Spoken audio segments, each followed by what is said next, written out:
Download aplikasi Tarbiyah Sunnah di handphone Anda. Tersedia di Google Play dan App Store. Assalamualaikum warahmatullahi wabarakatuh. Innal hamdalillah hamdan katsiran thayyiban mubarakan fihi kama yuhibbu rabbuna wa yardah. Asyhadu an la ilaha illallah wahdahu la syarika lah wa asyhadu anna Muhammadan abduhu wa rasuluhu la nabiyya ba'dah. Qala Allah Ta'ala fi kitabil karim a'udzu samii'il 'aliim minasyaitonir rajiim ya ayyuhalladzina amanu taqullaha haqqa tuqatih wa la tamutunna illa wa antum muslimun ya ayyuhan nasu taqu rabbakum alladzi khalaqakum min nafsin wahidah wa khalaqa minha zawjaha wa bassa minhuma rijalan katsiran wa nisaa'a wattaqullaha alladzi tasaaluna bihi wal arham innallaha kana 'alaikum raqiba ya ayyuhalladzina amanu taqullaha wa qulu qawlan sadida yuslih lakum a'malakum wa yaghfir lakum dhunubakum wa may yuti'illaha wa rasulahu faqad faza fawzan 'azima amma ba'd.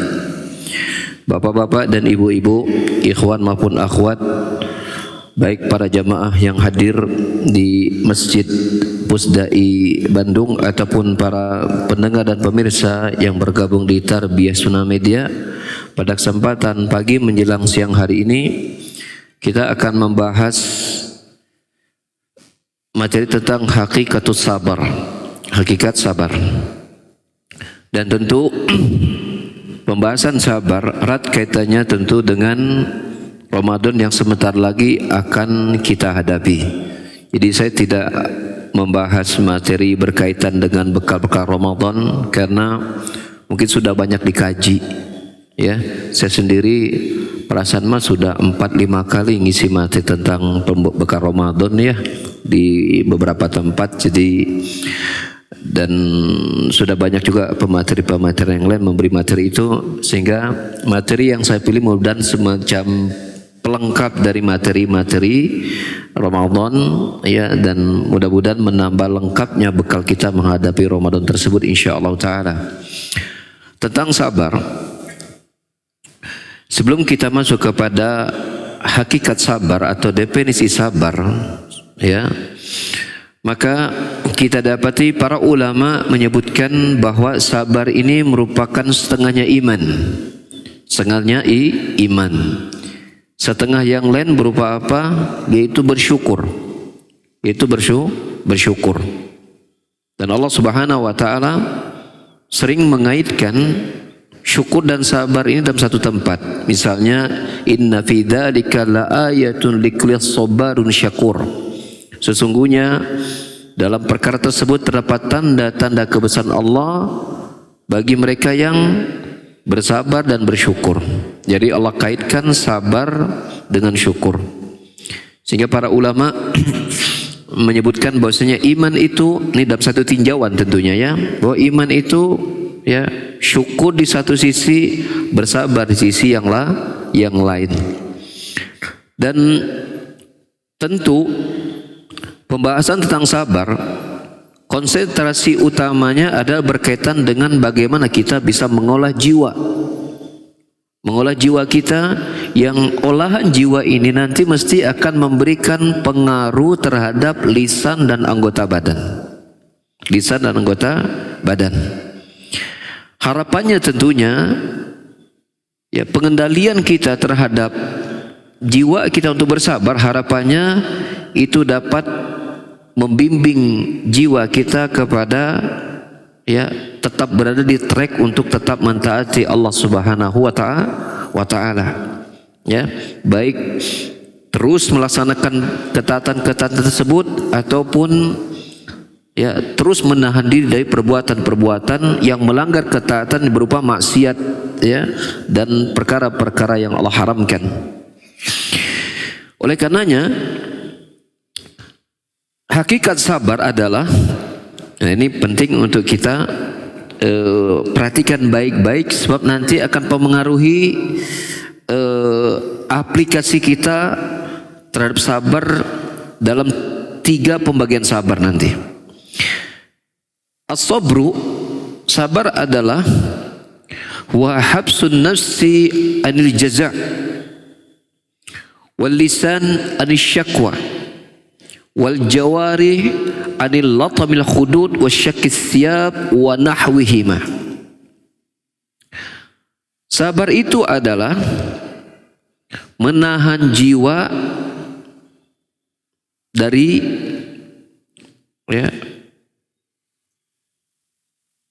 menahan jiwa dari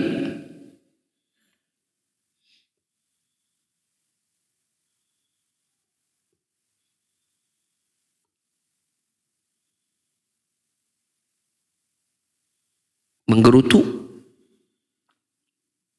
menahan jiwa dari apa ya? Kalau menggerutu itu kerjaan lisan ya.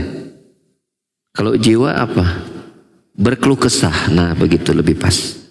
Menahan jiwa dari berkeluh kesah, menahan lisan dari menggerutu, dan menahan anggota badan dari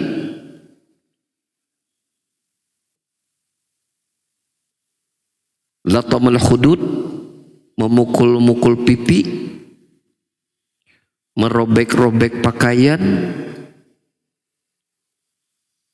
atau yang lainnya. Ya. Jadi kan ada ya orang yang mungkin dia nggak sabar itu ya, jadi dia mungkin sampai kalau mungkin sebagian mungkin kalau perempuan mungkin narik rambut gitu kan, ada yang kok mungkin bapak-bapak mukul-mukul dinding gitu kan, najong pot bunga misalnya gitu, barijeng nyerinya kerasanya kalau ambek nate udah hilang tak kakak aduh nyeri waktu ambek naman tuh ya gaya jago gitu. Emosi karena nanti pas udah beres ke dokter udah bengkak ya. Dilihat dari definisinya saja ya, maka kita mengatakan sabar itu memiliki 3 rukunnya. Rukun hati, rukun lisan, rukun anggota badan. Rukunnya hati tadi apa? Hati tidak berkeluh kesah. Rukun lisan, hati tidak menggerutu. Rukun anggota badan, badan tidak mengekspresikan perbuatan-perbuatan yang menampakkan dia tidak ridho dengan apa yang dia jalani.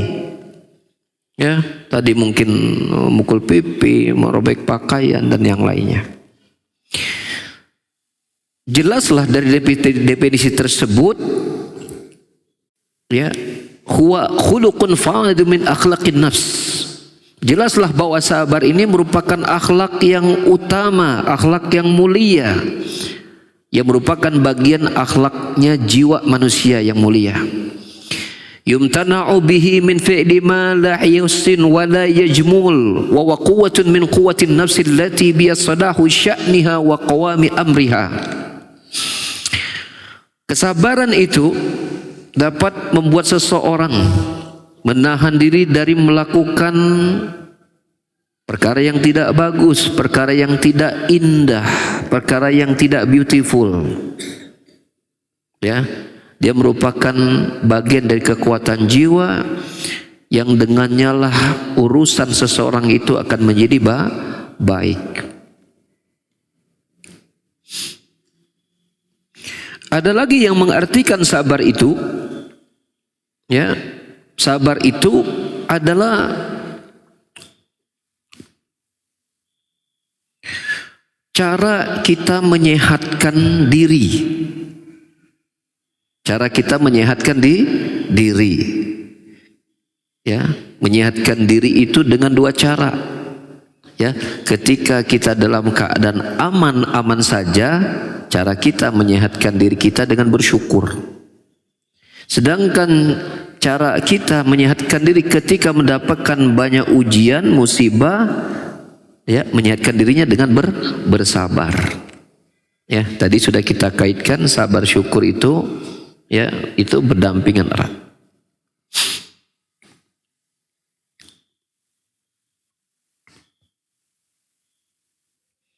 Sehingga hasilnya adalah hakikat sabri idzan ayyaj'al al-'abdu aw ayyuj'al al-'abda quwwata iqdamihi masrufatan ila ma yanfa'uhu wa quwwatan ihjimami imsakan amma yadurruh. Hakikatnya sabar itu adalah begini, ya, dia memberikan kekuatan jiwa untuk mengarahkan dirinya kepada yang bermanfaat dan menahan dirinya kepada yang mudarat. Nah, itu hakikat sabar tuh. Ya.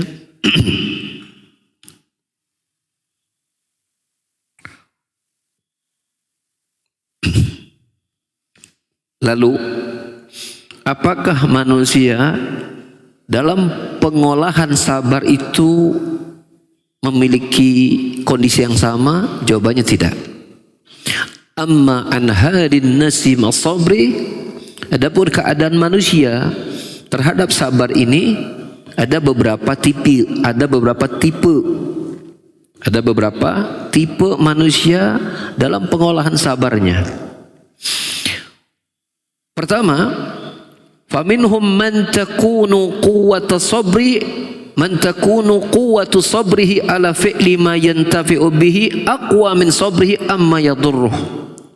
Fayasbir ala masyaqqati ta'at wala sabra lahu an dawa'i hawahu ila irtikabi ma nuhiya anhu. Yang pertama, ya, adalah seseorang yang kekuatan sabarnya dalam meraih apa yang bermanfaat itu lebih besar, lebih kuat daripada kesabarannya dalam, ya, melakukan perkara yang memudaratkan dirinya. Jadi ada manfaat, ada mudarat nih.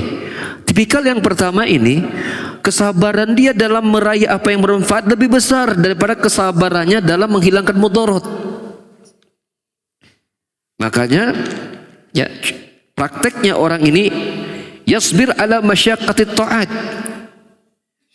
Dia kuat bersabarnya dalam menjalankan ketaatan-ketaatan, tetapi dia tidak sabar dalam menghadapi, ya, seruan hawa nafsunya untuk berbuat maksiat. Ada orang misalnya, orang ini sholat, kuat sholatnya, tahajud nggak ditinggal, ya kan, zikir nggak lepas, baca Quran jangan terus, tapi urusan, nah gitu kan, maksiat, yang maksiat, ada yang memanggil maksiat dia nggak kuat, lihat perempuan komo gelisnya, aduh, astagfirullah, baru istighfar, baru yang diprototan wae, astagfirullah, tapi dah gelis, astagfirullah, dah gitu, kuat. Tapi karena sholat kuat, karena zikir kuat, karena baca Quran kuat, tapi menahan diri dari maksiat nggak sanggup. Ya, pas megang HP, aduh, lihat, sudah. Tapi waktu sholat bangun malam dia. Ada orang yang seperti itu. Dia sabar dalam ketaatan tapi nggak sabar dalam menahan maksiat. Jenis yang kedua, wa minhum man takunu quwwatu sabri anil mukhalafat wal ma'asi aqwa min sabri ala masyaqqati ta'at. Nah, kalau yang kedua ini terbalik. Dia menahan diri dari maksiat kuat. Kalau ada pemandangan maksiat, no way, enggak lah, ini mah dosa. Ya, ada mendengar hal-hal yang melalaikan dia dari zikir, enggak lah. Ya, dari godaan-godaan untuk mendapatkan harta yang haram misalnya, ya, dari praktek-praktek riba, dari ini dan itu misalnya, enggak lah, ini segini juga udah cukup. Dia kuat. Tapi pas melaksanakan ketaatan letoy, ngotok sholat wajib lagi, sok telat wae, masuk buku ya, ayo lamun sholat teh, hari-hari kurang sabar untuk ngambil sop paling depan paling bagus, dia nggak mau sabar. Ya, untuk baca Quran lama-lama dia nggak mau sabar. Mata Ramadan itu adalah diantaranya melatih kesabaran kita untuk menaikkan ketaatan kita. Itu Ramadan. Ya. Makanya Nabi sallallahu alaihi wasallam diceritakan oleh Ibnu Abbas radhiyallahu anhu dalam hadis riwayat Muslim, kana an-nabiy sallallahu alaihi wasallam ajwadan nas wa ajwadu ma yakunu fi Ramadan hina yalqa Jibril wa yudarisul Quran wala Rasulullah SAW ajwadan nas fil khairi min rihi al-mursalah. Kata Ibnu Abbas radhiyallahu anhu adalah Nabi SAW, sosok manusia yang sangat-sangat dermawan, dan kedermawanannya meningkat tajam ketika Ramadan tiba, di saat dia menemui Jibril, di saat Jibril menemui dirinya, hina yaqo Jibril, di saat Jibril menemuinya, yudarisul Quran, di mana Jibril ingin mengajarkan Al-Quran kepada beliau SAW. Adalah Rasulullah SAW, manusia yang sangat dermawan dalam kebaikan, ya, melebihi, ya, angin yang berhembus.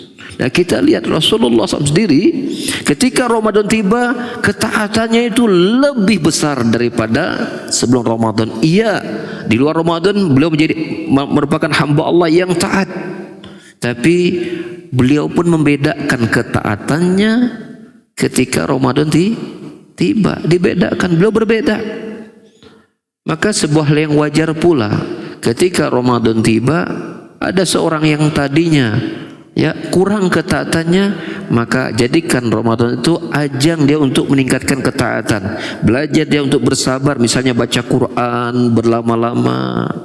Coba antum kalau gak sabar baca Quran, misalnya dari habis subuh, aktivitas jam 6 itu ada 1 jam. Kalau antum gak sabar, antum gak bisa 1 jam baca Quran. Yakin? Udah mulai, kayaknya capek. Padahal gak capek-capek amat. Apa lelah sih baca Quran? Kau mau baca Quran udah lancar, tapi di situ ada hawa nafsu kita menahan diri kita untuk sudah segini juga udah cukup, udah 1 lembar juga udah cukup, 2 halaman juga udah cukup, benar gak? Tapi dia maksiat enggak, tapi ketaatannya kurang. Nah, itu ada jenis manusia yang seperti ini. Nah, kita mah lihat aja diri kita termasuk tipe yang mana, tipe yang pertama kah atau tipe yang kedua? Masing-masing kita introspeksi. Tipe yang ketiga, nah ini panggopet na yeun mah, panggoreng na yeun. Wa minhum man la sabra ala hadza wa ala dak. Ya, yang ketiga dua-duanya ente gitu. Sabar dalam taat tidak, sabar dalam maksiat juga tidak. Jadi kalau ibadah itu asal-asalan, kalau maksiat asal-asalan enggak? Apa? Kalau maksiat itu asal-asalan enggak sih? Kalau taat kan mungkin asal-asalan ya. Kalau maksiat asal-asalan enggak? Beda ya. Kalau taat mungkin asal-asalan, asal selesai. Tapi kalau maksiat apa? Terang-terangan, enggak harus pakai an belakangnya. Asal-asalan. Oh, kalau ketaatan asal-asalan, kalau maksiat cabang-cabangan. Kan ada asal ada cabang. Nah, gitu mungkin. Artinya lebih mekar, mungkin begitu. Enggak tahu ada enggak bahasa Indonesia, saya enggak tahu. Tapi kalau enggak ada, boleh kita usulkan. Minimal di sini. Iya. Dua-duanya enggak. Ya. Dua-duanya enggak. Enggak sabar dalam keduanya, tidak sabar dalam menjalankan ketaatan dan tidak sabar dalam meninggalkan kemaksiatan. Ya. Antum lamun teu sabar ngaos mah, dah yang nama ngobrol we. Pusing dengerin kajian we. Bener. Atau kalau enggak tidur. Jadi ada satu pengajian, saya ngisi pengajian. Ngobrol tuh jamaahnya tuh. Saya diamin berapa saat, nggak berhenti ngobrolnya. Saya pulang akhirnya dari masjid. Tanpa ngomong assalamualaikum, saya langsung pulang. Ya, dia sabar mengganggu pengajian, tapi saya nggak sabar lihat dia. Harek dicarek, udah tua, asli udah uban. Tapi ya gimana, ya udahlah, saya mengalah, saya pamit, saya nggak bisa. Ada lagi pengajian yang lain, sama ngobrol juga. Dia sabar ngobrol, saya nggak sabar lihat dia ngobrol gitu. Akhirnya saya bilang begini, Maaf, saya nggak bilang bapak-bapak. Padahal ngobrol teh bapak-bapak wae. Biasanya ngobrol teh ibu-ibu di pengajian. Ini bapak-bapak. Ini agak tumben hari ini bapak-bapak rajin ngobrol gitu. Saya bilang, saya minta maaf ya, mungkin termasuk kelemahan saya. Saya itu kalau ngisi pengajian nggak bisa fokus kalau ada yang ngobrol. Saya izin, pamit, saya bilang gitu. Saya begitu. Kalau misalnya saya udah diemin, masih ngobrol, saya memilih dua. Ima saya sampaikan, kemudian saya terus dalam keadaan enak gak enak, atau ima saya mohon pamit. Itu mesti saya lakukan. Karena saya dididik belajar agama itu serius, nggak pernah ngobrol. Dari kecil kok saya ingat pengajian, dari kecil aja saya masih awam. Saya ke pengajian saya nggak pernah ngobrol. Yang lain ngobrol saya nggak pernah ngobrol. Karena saya menghargai ini ilmu. Ya, majelis ilmu, malaikat datang di sini. Ya seperti itu. Tapi kok ngobrolnya kedengaran sih ya nggak apa-apa sih. Kok kedengaran tuh udah susah. Saya termasuk agak susah tuh kok ada yang suaranya kedengaran. Nah kok di sini mah aman. Ya ada ngobrol juga nggak kedengaran seperti itu. Ya minimal nggak kedengaran. Ya minimal nggak kedengaran. Jadi jenis yang ketiga ini adalah orang yang tidak sabar dua-duanya, tidak sabar melaksanakan ketaatan dan tidak sabar meninggalkan kemaksiatan. Fakatsirun minan nasi yasbir ala masyaqqati siyam fil har wala masyaqqati qiyamil lail fil bar wala yasbu ala nadrat muharraman. Namun kata penulis, ini saya ambil dari rujukan kumpulan kitab-kitab para ulama ya. Itu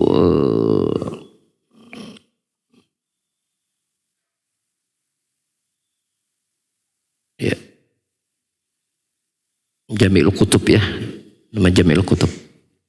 Nah kata penulis, namun umumnya manusia, kebanyakannya manusia, kata beliau begini, ini contoh nih, ini dikaitkan dengan Ramadan nih. Kebanyakan manusia itu mereka sabar terhadap penderitaan ketika berpuasa. Nah ini penulis kaitkan dengan puasa. Panas-panas, apalagi kalau di Arab gitu kan, itu panas tuh. Ya, sabar mereka menahan lapar, menahan haus dalam keadaan panas luar biasa. Ya, ya, mereka juga sabar. Ya. Untuk melaksanakan sholat malam dalam keadaan kedinginan. Puasa di panas-panas berpuasa kuat, dingin-dingin malam siap sholat malam, tapi tidak sabar untuk melihat pemandangan-pemandangan yang diharamkan. Ya. Makanya hati-hati bagi bapak-bapak dan ibu-ibu para jamaah sekalian dengan ngabuburit. Hati-hati. Kalau sudah ngabuburit, kita tuh sangat sulit menahan diri kita untuk bersabar, sangat sulit bagi kita bersabar menahan pandangan mata kita untuk tidak melihat aurat. Kita sulit mengendalikan lisan kita untuk tidak ngobrol yang aneh-aneh, macam-macam, bahkan maksiat, sulit. Kadang mungkin lihat penjualnya, atau si penjual nanti meni klutusnya, itu udah gibah kan? Sahih. Jalan teh meni macet kieu, eta tuh nyupir dan para ruguh, udah gibahin batur. Itu kok terlalu sering keluar. Sebelum dia batalkan puasa, dia sudah kurangi dulu pahalanya dia dengan tidak menahan lisan dan pandangan matanya. Makanya kita keluar tuh kalau ada hajat saja, hajat udah selesai balik lagi. Ya. Jangan sengaja keluar tanpa tujuan, apalagi bulan Ramadan. Sehingga satu nasihat berharga dari seorang sahabat bernama Jabir bin Abdullah radhiyallahu anhu yang diceritakan asar ini oleh Al-Imam Bukhari dalam sahihnya. Kata Jabir bin Abdullah, "Idza sumta falyasum sam'aka wa basaraka wa lisanaka wa la taj'al yawma siyamik wa yawma fitrik sawa." Jika engkau sudah mulai berpuasa, maka puasakan juga pendengaranmu, penglihatanmu, lisanmu. Jangan engkau jadikan hari puasamu sama dengan hari berbukamu, jangan. Ya. Jaga pandangan, jaga pembicaraan, jaga pendengaran, ya seperti itu. Nah, kata penulis, umumnya manusia, ini kaitannya dengan Ramadan, kuat puasa siang hari, kuat sholat malam hari, tapi nggak kuat melihat pemandangan yang diharamkan. Nah, ini tantangan orang berpuasa itu, ya umumnya di mata dan lisan. Tantangan berpuasa itu, ya. Sehingga Rasulullah SAW ingatkan tentang lisan bagi orang yang berpuasa. Dalam hadis Bukhari Rasul bersabda, "Man lam yada' qawla zur wal 'amala bihi falaysa lillahi hajatun fi ayyada ta'amahu wa syarabahu." Barang siapa yang tidak meninggalkan dusta dan pengamalannya, maka Allah tidak butuh dia meninggalkan makan dan minumnya. Ya. Dalam riwayat yang Rasul juga bersabda, "Rubba sha'imin laisa lahu min siyam ilal ju' wal atash." Bisa jadi ada seorang berpuasa tidak dia dapatkan kecuali lapar dan haus saja. Ya. Sampai selesai Ramadan dia berlapar-lapar dan berhaus-haus. Tapi ketika lisannya tidak dijaga, matanya tidak dijaga, pendengarannya tidak dijaga, maka dia berlalu melewati Ramadan tanpa pahala, bahkan mungkin dosa. Dan ini didoakan kecelakaan oleh malaikat Jibril dan diaminkan oleh Nabi Muhammad SAW. Saudara Rasulullah SAW mimbar. Ya Rasulullah itu, mimbarnya Rasul itu, mana mimbar di sini? Mimbar Rasul itu ada 3. 1, 2, 3. Ketika dia naik mimbar pertama, Nabi mengucapkan amin. Naik mimbar kedua, amin. Naik mimbar ketiga, amin. Para sahabat ada di situ. Ketika Rasulullah turun, mereka bertanya, "Ya Rasulullah, kami melihat mengucapkan amin, amin, amin ketika naik mimbar. Ada apa?" Maka Nabi bersabda, "Barusan itu ada Jibril. Ja'ani Jibril. Jibril mendatangiku saat itu." Para sahabat nggak lihat. Ya, sahabat nggak lihat. Rasulullah lihat. Kemudian Jibril berkata, "Roma anfin ri'in man adraka Ramadan hatta yansalikha lam yughfad lahu." Celaka seseorang, kata Jibril, yang mendapati bulan Ramadan sampai Ramadan selesai dosanya tidak Allah ampuni. Qul amin, ucapkan amin. Ya Muhammad, aku pun mengucapkan amin. Bayangkan, Ramadan itu Allah sedang mengobral pahalanya, menurunkan banyak rahmat dan ampunannya. Tiap malam mencatatkan ada hamba-hambanya yang Allah bebaskan dari neraka. Ya, kata Rasulullah SAW, "Walidai utaqa'u minan nar, fadzalika kullal lailin hatta inqadi Ramadan." Di tiap malam Allah mencatat ada di antara hambanya Allah akan hapus, Allah akan selamatkan dari neraka tiap malam. Ya, malam Lailatul Qadar ada ibadah itu diberi 1000 bulan. Itu bisa menghapuskan banyak pahala, banyak dosa, karena pahalanya sangat besar. Pada secara umum Allah mengatakan, ya saum itu fa innahu li wa najzi bihi yada syahwata wa ta'amu min ajli. Saum itu untukku, kata Allah. Dia meninggalkan syahwatnya, meninggalkan makannya karena aku, ya Allah, aku yang akan membalasnya, kata Allah. Besarnya pahala ya puasa. Tapi bila seseorang itu berpuasanya hanya berpikir tidak makan, tidak minum, banyaknya tidur aja, dari habis subuh tidur, bangun-bangun lohor, sholat sih alhamdulillah masih sholat, habis sholat duhur tidur lagi sampai asar, habis sholat asar ngabuburit, malamnya lalajok main bal sampai subuh dengan alasan nunggu sahur. Allah, sahur puasa apa yang macam ini? Apakah dengan beramal seperti inikah Allah mensyariatkan saum, sementara Allah mengatakan la'allakum tattaqun, kutiba alaikumus siyam la'allakum tattaqun, Al-Baqarah 183. Itukah amal orang bertakwa? Habisnya dengan tidur, bangunnya jalan-jalan, ngobrol sana ngobrol sini. Puasa macam apa seperti ini? Itukah ketakwaan yang ingin diraih? Jawabannya bukan. Makanya Nabi ingatkan, rubas saim laisa lahu min siyam ila ju' wal atash. Bisa jadi ada seseorang tidak ada yang dia dapatkan dalam puasanya kecuali hanya lapar dan haus. Lapar dan haus. Tapi mayoritasnya alhamdulillahnya ya banyak juga orang-orang muslim itu dia ya beribadah di malam harinya. Tapi penulis ingatkan tentang kesabaran. Umumnya orang berpuasa itu enggak kuat menahan pandangan yang diharamkan. Itu umumnya. Kalau nonton televisi, lihat YouTube, mesti kalau laki-laki lihat aurat perempuan. Mesti. Buka YouTube mesti lihat aurat perempuan. Terserah mau acaranya apa. Ya, mau acaranya negatif, mau acaranya positif, mesti lihat perempuan. Sekarang itu, ya, kalau dulu belum ada HP ini, kita kalau lihat perempuan itu agak takut-takut. Astagfirullah. Sekarang sudah nggak ada perasaan dosa lihat aurat perempuan di HP, kayak nggak dosa. Saking apa? Saking jiwa ini udah kotor, jiwa udah berkarat. Melihat aurat di HP itu seolah bukan dosa. Hati-hati.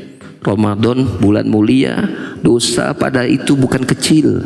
Maka hati-hati dengan HP kita. Jangan sembarangan lihat isi yang di dalamnya.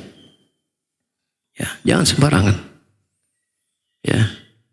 Ingat nasihat Jabir bin Abdullah tadi, jangan engkau jadikan hari puasamu dengan hari berbukamu sama. Hargailah Ramadan. Hargai puasa kita. Ini bulan yang spesial. Ini bulan Allah bukakan pintu-pintu surga, ditutup pintu-pintu neraka. Ya, surga sudah ada dan sekarang Ramadan tiba, Allah buka pintu-pintu surga. Kita tahu pintu surga itu ada 8, semuanya dibuka oleh Allah Subhanahu wa taala bulan Ramadan. Semuanya dibuka. Ya, pintu neraka semuanya ditutup oleh Allah Subhanahu wa taala. Berisi isyarat besar. Betapa Allah sangat menginginkan hambanya masuk surga. Karena Allah sediakan banyak pahala di bulan Ramadan tersebut. Allah banyak mudah ampunkan dosa-dosa mereka. Allah tutup dosa-dosa mereka. Ya. Allah rahmati mereka. Ya.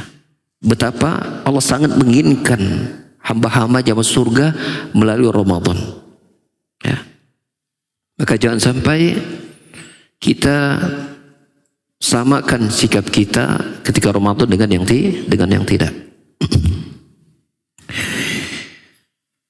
Demikian wa katsirun minhum yasbu 'ala an-nadhi ila al-muharramat wa al-ittifat ila as-suwar al-'ariyah wa la sabra 'ala al-amri bil ma'ruf wa nahy anil munkar wa jahil kufar munafiqin. Bal hum at'afu shay'in an hadha wa aqsam la sabra lahu 'ala wahidin min al-amrayni. Demikian juga ada di antara mereka, banyak di antara manusia yang sabar tidak melihat pemandangan diharamkan, tidak melihat gambar-gambar yang terbuka. Tapi dia tidak sabar untuk beramar ma'ruf nahi mungkar dan berjihad melawan orang kufar dan munafikin. Bahkan untuk hal ini dia sangat lemah sama sekali. Sangat lemah sama sekali. Ya. Dan di antara mereka juga ada yang tidak sabar dengan kedua-duanya, tidak sabar melaksanakan taat dan tidak sabar melaksanakan meninggalkan maksiat.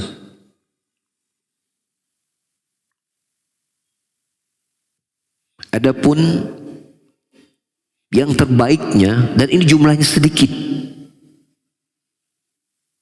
ya, wa aqalluhum wa asbaruhum fil mawdi'aini, yang bisa bersabar pada keduanya, sabar melaksanakan taat, sabar meninggalkan maksiat, ini sedikit. Banyakkan manusia di dua aspek tadi, imma dia kuat di taat, lemah maksiat, imma dia kuat meninggalkan maksiat, lemah di taat. Umumnya manusia seperti itu. Yang kuat kedua-duanya sedikit.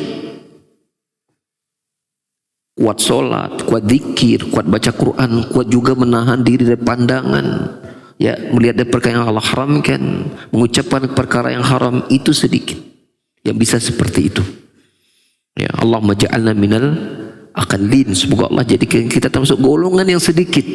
Allah jelas menyatakan dalam Al-Quran, wa qalilan min ibadiyya asyakur, sedikit hambaku yang pandai bersyukur. Jumlahnya sedikit, enggak banyak. Maka doa kita termasuk golongan yang sedikit. Dari sisi diantaranya ya mungkin kualitas, ya, kualitas ibadah, ya.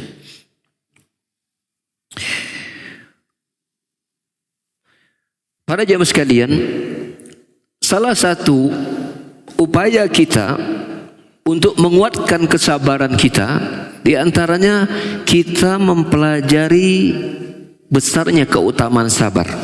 Di antaranya, ya, di antaranya, Anallaha yudha'ifu ajras sabirin ala ghairihim wa yuwaffihim ajrahum bighairi hisab. Fakudu amalin yu'rafu sawabu ila sabr. Di antara keutamaan sabar yang pertama, Allah melipat gandakan pahala orang yang bersabar melebihi selain mereka. Yang pertama, Allah melipat gandakan pahala orang bersabar melebihi selain mereka. Allah tunaikan ganjaran mereka tanpa batas. Ya, Allah tunaikan ganjaran untuk mereka itu tanpa batas pahalanya.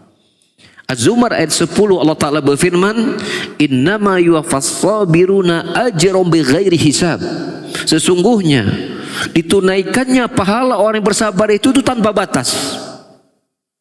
Artinya sangat banyak, tanpa punya batas, no limit. Ya, no limit.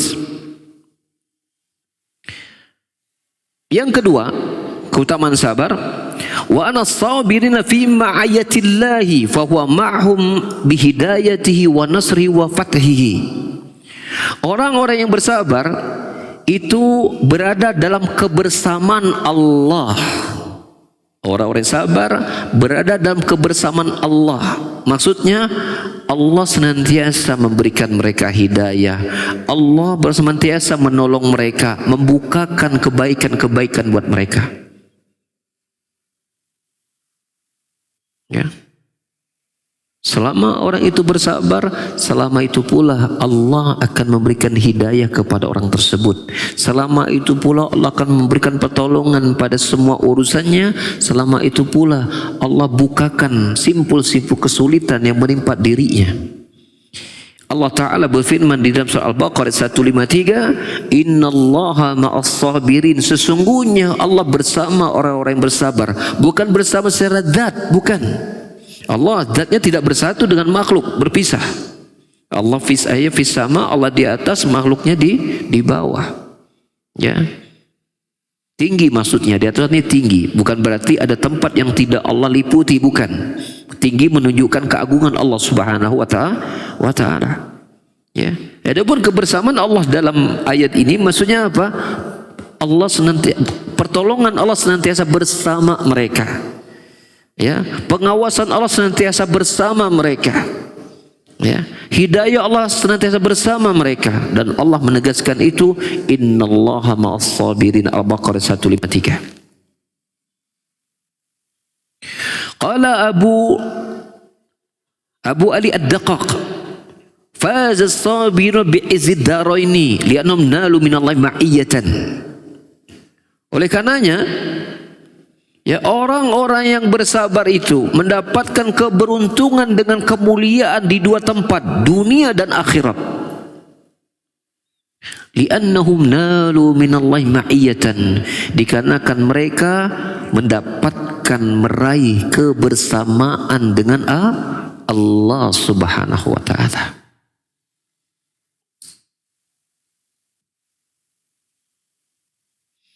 Makanya Nabi SAW saking kuatnya, ya, kesabarannya dalam menghadapi berbagai macam situasi. Di saat dia berada di Gua Sur, di saat pasukan kafir Quraisy ingin mengejar dan menangkap beliau, dan perjalanan beliau ke Madinah, Abu Bakar merasakan khawatir dengan keselamatan Rasulullah SAW. Apa nasihat Rasulullah kepada Abu Bakar? Apa Rasulullah SAW? La takhaf, innallaha ma'ana. Engkau jangan khawatir, Abu Bakar. Abu Bakar itu khawatir bukan tentang dirinya, tentang keselamatan Rasul. Apa jawab Rasulullah SAW? Ya, yang dikhawatirkan Abu Bakar dirinya, Rasul justru menerangkan Abu Bakar, la takhaf, innallaha ma'ana. Jangan engkau khawatir Abu Bakar, Allah itu bersama kita. Wa ma baluka birrajulin wa salisu mallah. Ya. Bagaimana pendapatmu wahai Abu Bakar? Bila ada dua orang yang ketiganya Allah, innallaha ma'ana, Allah bersama kita, Allah tetap melihat kita, Allah akan menguatkan kita, Allah akan menolong kita. Jangan takut ya Abu Bakar. Kurang lebih begitu maknanya, ya, perkataan Rasulullah untuk menguatkan sahabatnya yang mulia. Abu Bakar nggak khawatir keselamatan dirinya, dia rela menyerahkan bahkan nyawanya untuk menyelamatkan Rasul. Abu Bakar nggak khawatir tentang dirinya, dia mengkhawatir Rasul, tapi Rasulullah lebih tenang lagi dan menenangkan Abu Bakar karena paham, ya, Allah bersama mereka, maka Rasulullah bersabar. Kesabaran itu kesabaran bersama Allah, karena dia tahu Allah melihat dan menolongnya, membuat orang itu akan tenang sebesar apapun masalah dirinya. Bahkan Rasulullah dan Abu Bakar ini nyawanya terancam. Kita punya masalah, nyawa kita belum terancam, mungkin baru kurang uang, kurang ini, kurang itu, nyawa kita belum terancam. Nyawa kita belum terancam, kita masih sehat, masih kurang ini, masih kurang dikit, ya. Tapi Rasulullah SAW, ya, yang nyawa yang terancam, malah menenangkan sahabat Abu Bakar, jangan khawatir, Allah bersama kita, Allah bersama kita, ya.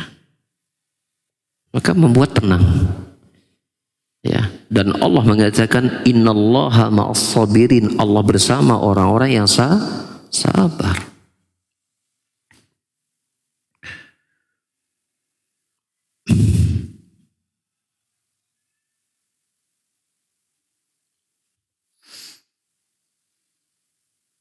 Kemudian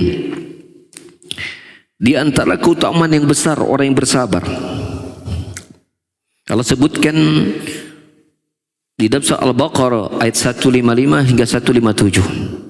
Allah berfirman, "Wa basyirus sabirin," berikan kabar gembira kepada orang-orang yang bersabar. Berikan kabar gembira kepada orang-orang yang bersabar.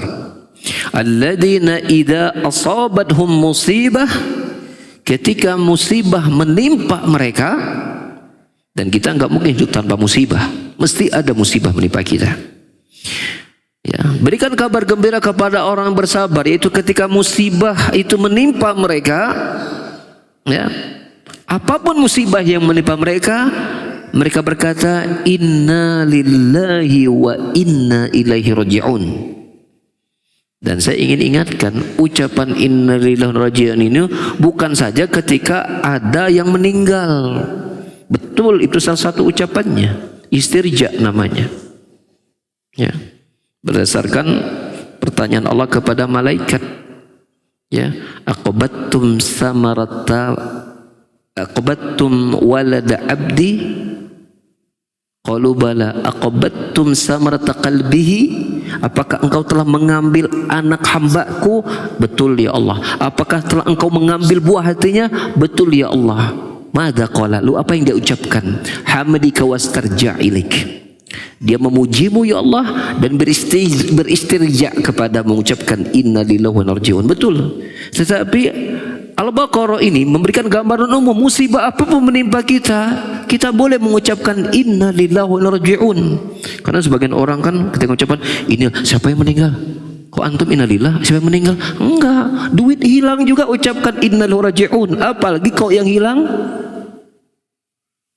calon pasangan.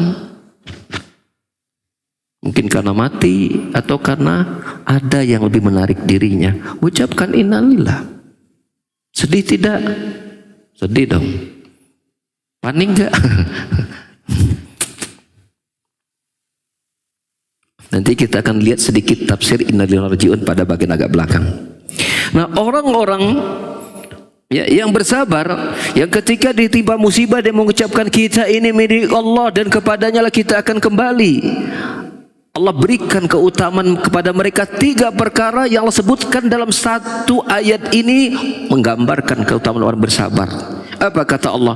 Ulaik alaihim salawatu min rabbihim 1, wa rahmatun 2, wa ulaikal muhtadun 3. Ya, mereka itu akan mendapatkan ucapan solawat dari Rabb mereka. Allah berselawat kepada mereka. Kata Abul Aliyah, ya, dinukilkan oleh Ibnu Katsir dalam tafsirnya, maksudnya bersalawatnya Allah kepada mereka, kepada hamba-hambanya, Allah sana'ullahu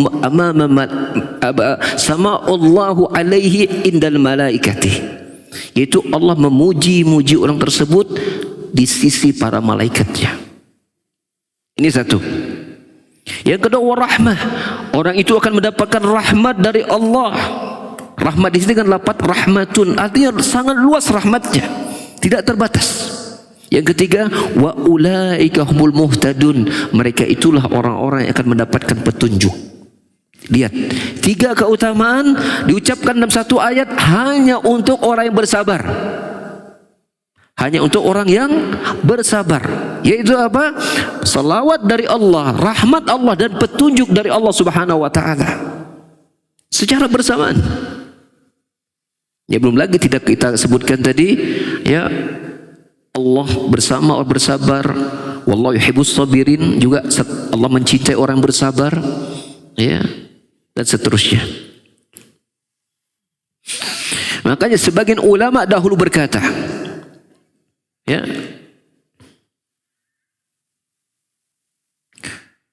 wa qad uzziya ala musibatin waqad bihi, ya, sebagian ulama dahulu berkata, apa yang membuat mereka berkuat untuk bersabar ketika musibah menimpa?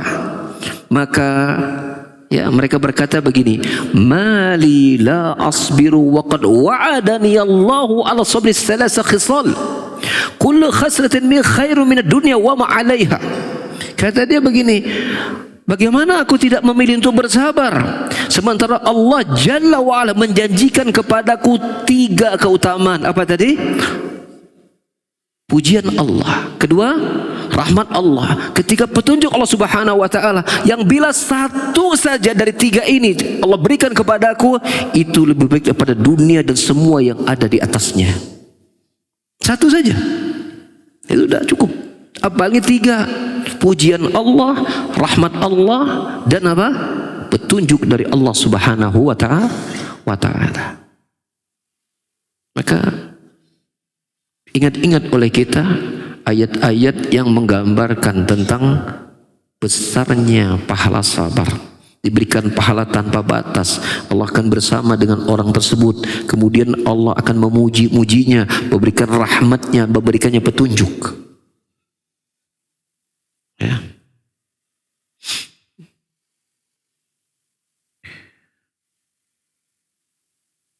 Dan satu ayat terakhir yang menggambarkan tentang sabar, bahwa Allah mengaitkan keberuntungan dunia dan akhirat dengan sabar. Dan surat Ali Imran ayat 200 Allah berfirman, ya ayyuhalladzina, ini ayat yang terakhir berarti, ya, ayat terakhir dari Ali Imran itu surah ayat yang ke-200. Allah memanggil orang yang beriman, ya ayyuhalladzina amanu sabiru wasabiru warabitu wattaqullaha la'alakum tuflihun. Wahai orang beriman, bersabarlah kalian dan salinglah menguatkan kesabaran dan saling mengukuhkan dirilah di antara kalian, bertakwalah kepada Allah agar kalian beruntung. Jadi Allah kaitkan keberuntungan dunia akhirat dengan apa? Dengan kesabaran. Dengan kesabaran. Kita pindah kepada pembahasan berikutnya, yaitu anwa'us sabri, pembagian sabar. Qala ahlul ilmi, para ulama berkata, as-sabru ala salasati anwa'. Sabar itu terbagi menjadi 3. Yang pertama, sabrun ala ta'atillah, bersabar untuk mentaati Allah. Yang kedua, sabrun an maksiatillah, bersabar dari berbuat maksiat kepada Allah. Yang ketiga, sabrun ala aqdarillah, sabar, ya, dalam menghadapi takdir Allah. Ya, al-mu'diyah minal masaib al-mu'diyah, dari musibah-musibah yang mengandung penderitaan di situ.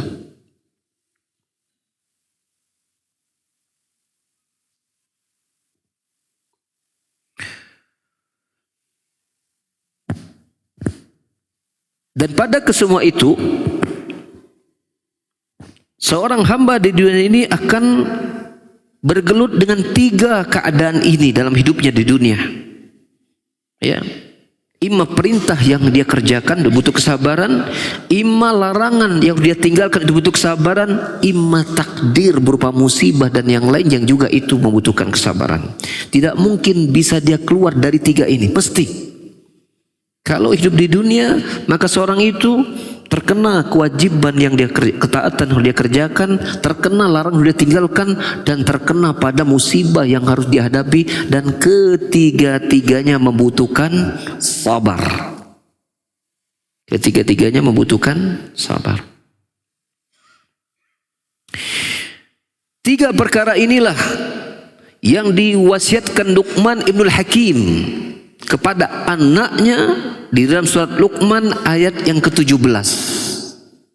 Allah Luqman memberikan nasihat kepada anaknya. Ini pun juga bagus bila kita punya anak, nasihatkan mereka 3 perkara ini. Apa kata Luqman kepada anaknya? Ya bunai, wahai anakku sayang. Ya, bunai itu panggilan sayang, sayangku, my baby, my heart gitu misalnya ya. Kok kata orang sekarang? Wahai anakku sayang, aqimus shalah, tegakkan salat. Wamru bil ma'ruf, ya, ajak kepada kebaikan. Wanha 'anil munkar, laranglah kemungkaran. Wasbir 'ala ma asabak, dan bersabarlah atas musibah yang menimpamu. 3 perkara ini disampaikan oleh Luqman kepada anaknya. Yang pertama, ya, aqimus shalah wa amul bil ma'ruf, tegakkan salat dan perintahkan kepada kebaikan. Ini perintah kepada ketaatan. Wanha 'anil munkar, dan tinggalkanlah kemungkaran, kemaksiatan. Dan yang ketiga, wasbir 'ala ma asabak, dan bersabarlah atas musibah yang menimpa dirimu, baik ketika engkau menjalankan perintah Allah melalui salat, ada kesulitan di situ. Ketika beramar ma'ruf, ya, ada kesulitan di situ. Ketika engkau juga mengingkari kemungkaran, ya, engkau juga berhadapan dengan kemungkaran yang harus kau tinggalkan, juga butuh kesabaran situ. Dan ada musibah-musibah bahkan yang Allah takdirkan yang menimpa mungkin fisikmu, kesehatanmu, hartamu, dan yang lainnya, termasuk cacian-cacian, celaan-celaan, tuduhan-tuduhan manusia kepada dirimu. Ketika engkau menegakkan amar ma'ruf nahi mungkar, bersabar.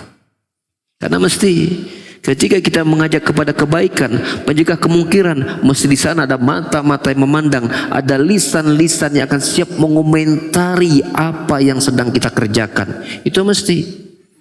Jadi jangan sampai kita berpikir, saya ingin dakwah Pak Ustadz, tapi saya ingin semua orang suka sama kita. Lu siapa? Nabi itu akhlaknya kurang apanya? Nabi itu sempurna. Allah menyatakan, wa innaka la'ala khuluqin azim. Ayat yang ketiga di surah Al-Qalam. Engkau itu Muhammad berada di atas akhlak yang la'ala, akhlak yang sangat mulia. Tapi apakah Nabi aman dari celaan orang yang mencela? Tidak. Maka jangan mimpi kalau kita bicara tentang dakwah semua orang tuh suka, bertepuk tangan, hore, ini ustadz ideal saya, favorit saya. Enggak. Justru kalau nggak ada yang memusuhi kita, itu bermasalah dakwah. Justru nggak ada yang suka sama kita, itu bermasalah dalam dakwah.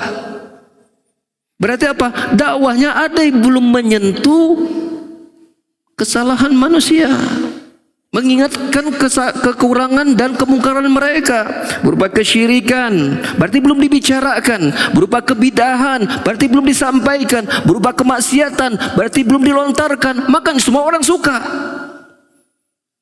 Kenapa? Tidak menyinggung kesenangan hawa nafsu mereka, tidak menyinggung apa yang telah menjadi tradisi mereka bertahun-tahun dari turunan-turunan yang terdahulu. Makanya aman. Berarti dakwah Anda, dakwah tidak mengikuti sunnah, dakwah tidak mengikuti perilaku para nabi dan rasul. Mengajak manusia itu beribadah kepada Allah. Anda harus bicarakan tentang kesyirikan kaum Nasrani. Anda harus bicara tentang kesyirikan kaum Yahudi. Anda harus bicara kesyirikan para penyembah berhala. Anda jangan diam. Karena satu dosa yang manusia Allah tidak akan ampuni, kesyirikan. Kita diam, tidakkah kita kasihan melihat mereka masuk neraka bulat-bulat tanpa seleksi sama sekali? Mana rasa sayang kita? Kemanusiaan humaniora kita hanya seolah bertumbuh kepada kesulitan ekonomi mereka, kesulitan kesehatan mereka. Tidakkah kita peduli kepada keamanan mereka di hari kiamat berupa kesyirikan yang mereka kerjakan? Kita diam. Mana kasih sayang kita kepada mereka untuk jangka panjang itu surga? Maka mesti, kalau orang berdakwah mengikuti para nabi dan rasul, mesti ada yang memusuhinya. Tapi kalau dakwah ini cari aman, ya Anda aman, tapi Anda diam dari kemungkaran. Maka kesabar itu nggak muncul di situ. Kenapa? Semua orang suka sama Anda. Semua orang suka. Sehingga ikhwas sekalian, bila kita sudah benar agama ini langsung dari sumbernya, kita sudah belajar tauhid dan bahaya syirik, kita sudah belajar sunnah dan bahaya bidah, kita belajar amal mantaat dan bahaya kemaksiatan, maka bersabar. Mesti ada tantangan kita dalam hal itu. Ini diwasikan Luqman kepada anaknya sejak dari kecil. Tegakkan salat. Karena salat itu menjadi apa? Amunisi kuat seorang mukmin untuk bertahan dalam kebaikan. Salat. Jangan sampai enggak salat. Termasuk sholat malam. Sholat malam itu amunisi besar orang berdakwah. Jadi jangan sampai ketika kita sibuk dakwah lupa dengan sholat malam. Itu amunisinya besar buat orang terjun di bidang dakwah. Jangan sampai tidak sholat malam. Berjuang untuk sholat malam. Karena Nabi menasihatkan, ya, alaikum biqimil lail fa innahu da'bul ladzi sallah fa innahu da'bus salihin alladziina min qablikum. Tegakkan solat malam, kata Nabi. Dia ada kebiasaan orang soleh sebelum kalian. Ya, bila kita bicara tentang kesolehan, perhatikan diri kita dengan solat malam kita. Karena Nabi mengatakan kebiasaan orang soleh itu menjaga solat malam. Perjuangkan solat malam kita. Walaupun kadang-kadang kita butuh proses. Kadang-kadang kita mungkin baru 1 rakaat, mungkin baru 3 rakaat, tapi kita berjuang untuk solat malam. Berjuang. Dan itu butuh kesabaran. Itu butuh kesabaran.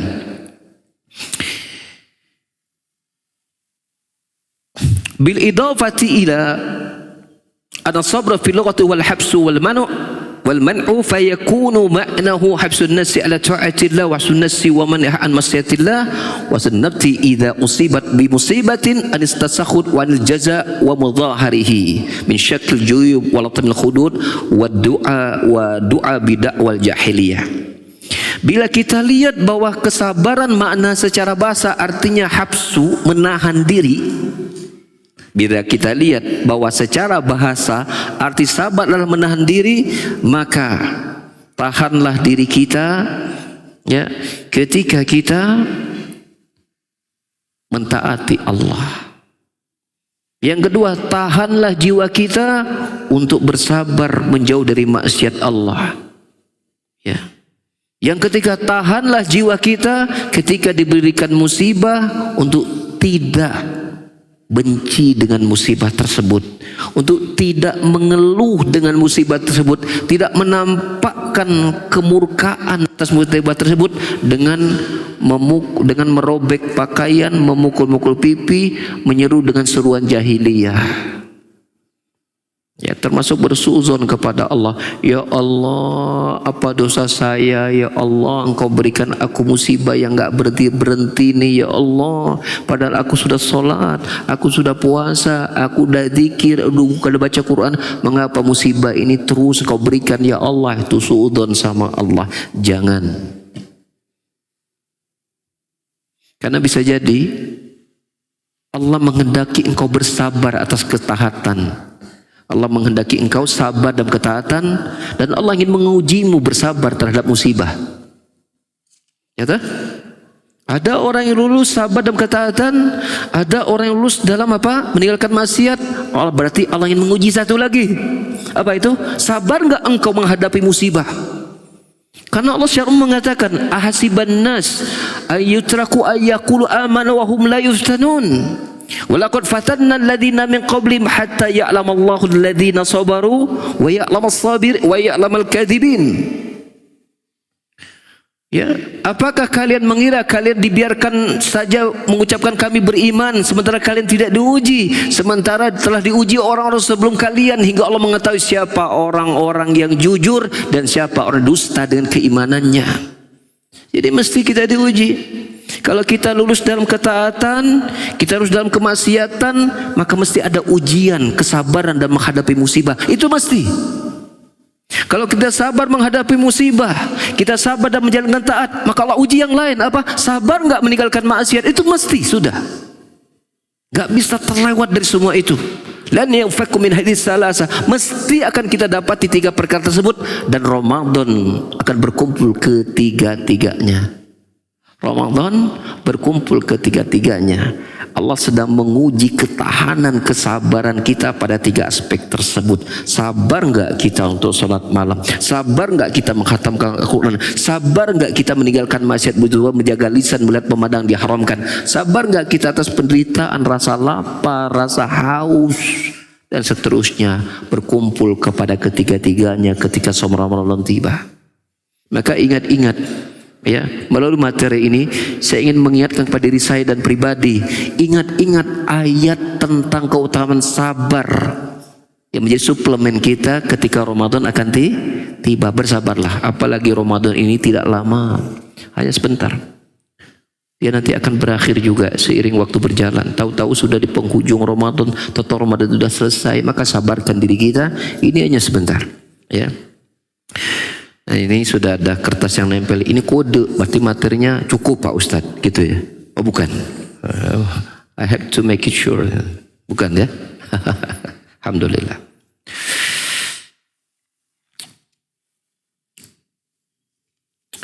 Lalu kemudian ini penutup materi saya. Materinya panjang sebenarnya, ya, sepanjang mata saya memandang ke belakang. Tapi saya cukupkan bagaimana sih aplikasi sabarnya jiwa ketika menjalankan taat, meninggalkan maksiat dan menghadapi musibah. Nah ini penting ini. Saya juga ketika membaca ini, Masya Allah, manfaatnya luar biasa. Kata penulis, amma sabru ala ta'at fahuwa sabrun ala syada'id lianna nafsa yatbi'uha tanfiru an kasimna ibadat fahiya taqra'u salah bisababil kasal wa isairuha wa taqra'u az-zakah bisababil syuh wal bukhl wa taqra'u hajj wal jihad li amrayni ma'an fataqra'u as-sawm. Sabar dalam ketaatan itu bersabar di atas syada'id, itu penderitaan-penderitaan. Karena tabiat nafsu itu dia tidak suka memperbanyak ketaatan. Ya, tabiat nafsu kita ini nggak suka taat itu banyak. Kalau mau dikerjakan, segini juga ada cukup. Yang penting sholat. Daripada sholat, pakai ilmu daripada itu termasuk, ya, merongrong kesabaran kita. Yang penting sholat, lumayan. Yang penting baca Quran, tapi tak hatam-hatam, lumayan. Ya lumayan dibanding itu. Tapi bicara tentang ketaatan, kesabaran kita untuk saat itu dituntut di situ, ya kan? Nah tabiat kita ini itu nggak suka kita berbanyak ibadah, ya, tidak suka sholat, mungkin dengan alasan, aduh capek, malas, pengen istirahat, Mau Ramadan nanti. Tarawih itu pertaruhan antara tunduh dan tidak. Kau mau makan sama 2 piring, buka puasa, balas dendam, pas tarawih nundutan. Orang yang kayak begini paling tidak menyukai imam yang bacanya panjang, itu pasti. Tunduh orang teh, lila teh, mesti setengah 9 teh beres, jam 8 kecan beres. Datang ke DKM, masa ke DKM, gentos eta imam, meni panjang-panjang teh. Dia nggak sabar, nggak sabar untuk berdiri lama, ya, inginnya istirahat. Apalagi kalau makannya udah gembul mah, pengen istirahat. Makanya banyak para ulama memberikan nasihat bagi orang berpuasa, hati-hati dengan makan terlalu kenyang ketika berbuka. Hati-hati. Kalau Anda sudah, apalagi namanya balas dendam, repot Anda itu tuh taat itu repot. Berantakan ketaatan di malam tersebut. Ya, besoknya banyak tidur itu bukan lelah ibadah, terlalu lelah makan. Habis maghrib makan banyak, pulang tarawih makan deui. Ya. Belum snack itu, snack. Ya. Subuh sikat juga, sahur. Dia tetap 3 kali makan. Hanya beda waktunya. Kalau hari biasa pagi, siang, malam atau sore. Nah, kalau Ramadan malam sekali sama sahur. Tetap makan 3 kali. Kurangi makan, hati-hati. Makan ini pintu berbahaya yang melemahkan kita untuk semangat ibadah. Hati-hati. Saya sering mendapatkan, ya mungkin termasuk kita lah, umum di keluarga kita. Kalau Ramadan itu rumah kita kayak restoran, segala ada. Yang jarang yang dibeli semuanya ada. Kayaknya enak hokben, beli hokben. Di hari biasa Matara meleh hokben. Bulan puasa yang mahal juga dibeli. Boga kahayang teh hayang we kada harita kene teh beres. Apalagi itu HDL-nya atau HCl, klorida itu asam klorida. Siput pesan, sekarang tinggal ketik 2 tangan transfer beres. Yang itu dulu bulan Ramadan nggak ada planning makan yang seperti itu. Di Ramadan semuanya hayang tiba segala. Kurma biasa, tapi kok gorengan nggak ada masalah di kita. Dia seolah kayak apa, kurma itu sunnah, gorengan wajib jadinya. Bener. Itu bukan di sini saja, Indonesia secara umum begitu. Kalau nggak ada gorengan kayaknya tergoreng.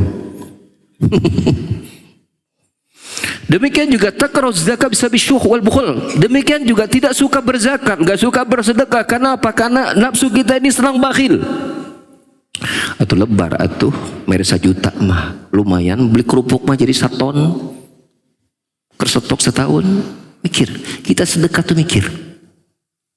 Sahih, jiwa kita ini cenderung bakhil, gak suka mengeluarkan, apalagi mengeluarkan sampai berjuta-juta, apalagi bermiliar-miliar. Masya Allah.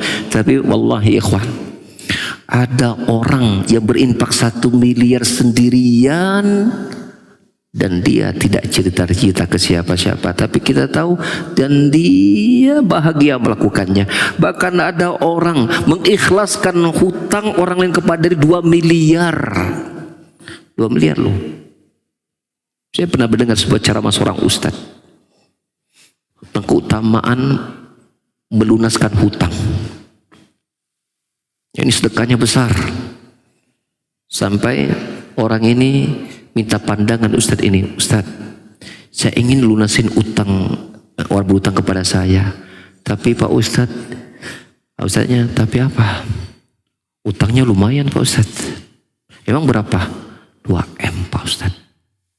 Ustadznya harus dudukkan betulkan tempat duduknya. Udah antum sholat istikharah lah. 2 minggu kemudian dia datang ke Ustadz lagi, Ustadz sudah saya lunaskan Pak Ustadz 2 miliar. Dia relakan, dia merdekakan dirinya tanpa memikirin penagihan, karena dia masih punya miliaran-miliaran yang lain. Kita kadang-kadang uang tuh masih banyak, sibuk utang untuk pada gede gitu kan. Akhirnya kita mikirin lagi kapan ya tadi bayar, pusing mikirin penagihan utang. Padahal uang kita masih banyak. Cuman kadang-kadang kita ini mau melunaskan hutang juga kepada orang berutang sama kita juga jadi masalah. Udah pokoknya antum nggak usah bayar, anak nggak pelunas. Enggak, pokoknya anak mau bayar. Karena susah juga gitu. Ya udah terserah ente. Itu memang enggak juga nggak apa-apa. Pokoknya kalau ente mati selesai. Enggak perlu ada penagihan nanti di hari kubur. Pokoknya anak sudah relakan. Ente mau bayar mah enggak bayar juga nggak apa-apa. Ente bayar karena boleh, ente sedekahkan juga bebas. Terserah ente. Anda nggak menjadikan lagi ente sebagai beban anak dalam hidup. Karena ente nyusahin anak. Apa anak mikirin lagi ente terus baru yang dibayar. Bahkan ente lebih galak daripada anak pada ngebayar baik-baik. Akhi, maaf, antum barangkali ada pembayaran hari ini untuk kewajiban antum teh takut banget gak dibayar, galakan dia daripada yang lagi. Padahal naginya udah bagus. Makanya banyak orang itu sampai panggil debt collector, itu orang yang galak-galak, bawa pistol gitu kan. Karena emang orang itu ketika minjam melas, bayarnya males. Umumnya orang begitu, mudah minjam bayar susah. Makanya kata Nabi SAW, bila ada orang yang berhutang dan dia berniat bayar, Allah akan mudahkan dia lunasin hutang. Iya. Banyak orang minjam dan gak punya semangat besar, saya akan bayar. banyak. Pokoknya saya lagi butuh tolong dong. Dia bikin aku mangkewe bayar mah. Berarti dia nggak punya niat sungguh untuk lunasi utang. Dia hanya mengeluhkan saya butuh. Bayarnya aku mangke. Berarti belum serius. Tapi kalau dia serius nih, saya minjam, saya akan berusaha mudah-mudahan bulan depan lunas, 3 bulan lunas, harus lunas. Itu berarti punya kesungguhan untuk bayar hutang. Ternyata 3 bulan nggak selesai juga, udah nih mobil saya jual. Kalau bini mah jangan. Udah hanya ada 1. Gitu kan. Ini saya jual tanah. Pokoknya lunas hutang, selesai. Tapi kok nggak ada niat, kadang ada uang lebih sini puterin modal lagi, nggak ada niat mau bayar hutang. Ya. Nah, umumnya manusia itu punya sifat bakhil, nggak suka bersedekah, makanya susah zakat, susah sedekah, suka berinfak, karena umumnya punya sifat bakhil. Tidak suka juga untuk berhaji dan berjihad. Ya.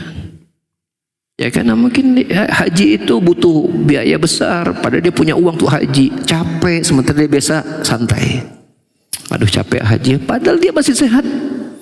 Oh, haji uangnya gede, padahal uangnya ada, nggak mau berhaji, apalagi berjihad. Itu membutuhkan kelelahan, kekuatan fisik dan juga membutuhkan harta. Ya, watakrosom juga sebagian orang itu tidak suka puasa, karena puasa itu memang melelahkan. Ya, ada laparnya, ada hausnya, ada lemesnya, ada pusingnya. Sebagian orang ketika puasa itu pusing. Ya, terutama ketika laparnya mulai meningkat, angin mulai masuk. Itu sebagian orang ada yang pusing ketika puasa. Ya. Maka di situ menjalankan ketaatan itu memang ada kesusahan, penderitaan yang dihadapi. Berapa Pak jiwa kita ini sering melawan kepada perintah tersebut. Kalau berupa harta bakhil, kalau berupa yang harus capek dia senangnya istirahat. Senangnya istirahat. Yang kedua, oh ya, dan al-abdu yastaju lis-sabri ala ta'ati fi salasati ahwal, dan seorang hamba itu membutuhkan kesabaran dalam menjalankan ketaatan itu pada 3 keadaan: sebelum melaksanakan, ketika mengerjakan, dan setelah. Butuh kesabaran ketiga-tiganya. Adapun qabla syurufi ta'a bi tasniyyati wal ikhlas wa akhdil azmi ala al-wafa bil ma'mur bihi wa nahwaha. Adapun sebelum ketaatan itu dimulai, dia butuh kesabaran untuk meluruskan niatnya, mengikhlaskan niatnya, dan bertekad untuk menuntaskan ketaatan tersebut. Ya. Jadi untuk menguatkan kesabaran, melaksanakan ketaatan, dia membutuhkan 3 perkara. Yang pertama, ketika sebelum ketaatan dimulai, dia butuh meluruskan niatnya, mengikhlaskannya, dan bertekad untuk menuntaskan ketaatannya tersebut.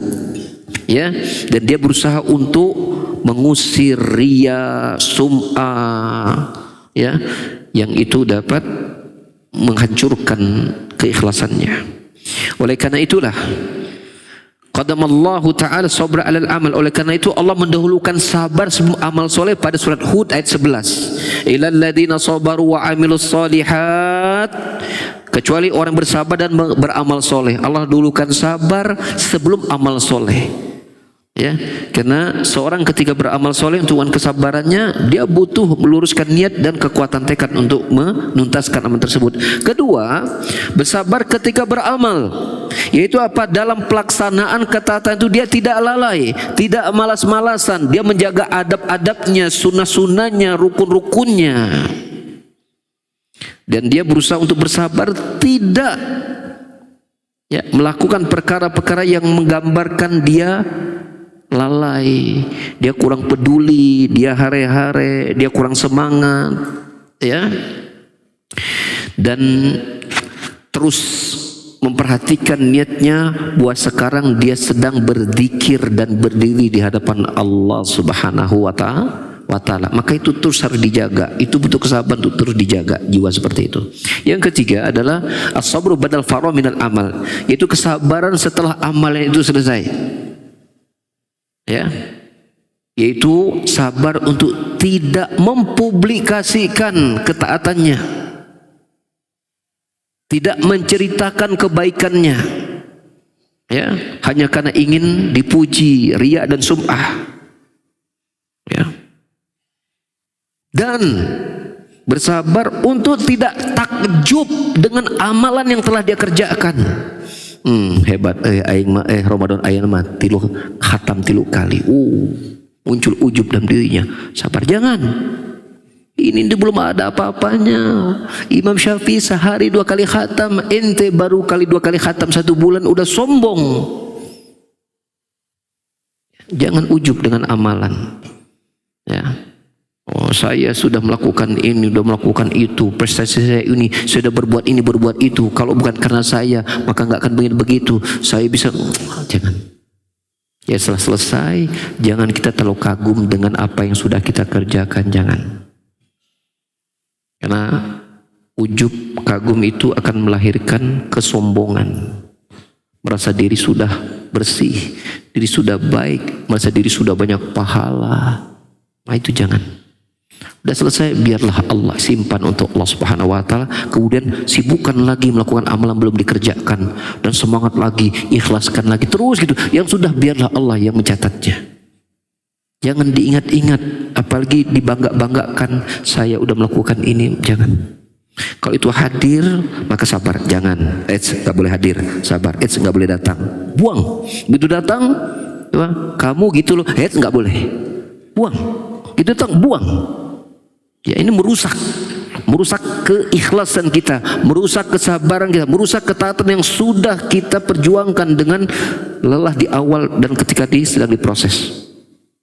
Yang kedua adalah kesabaran ketika meninggalkan maksiat. Tadi kesabaran dalam melakukan taat, ya, dengan rinciannya tadi, yaitu butuh sabar sebelum mengerjakan taat, ketika mengerjakan, dan setelah.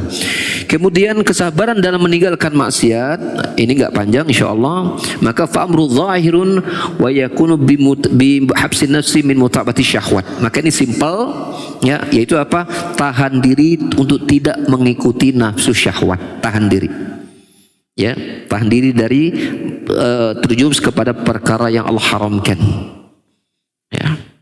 Dan cara yang potensial menguatkan ini adalah potong semua jalur yang membuat kita maksiat.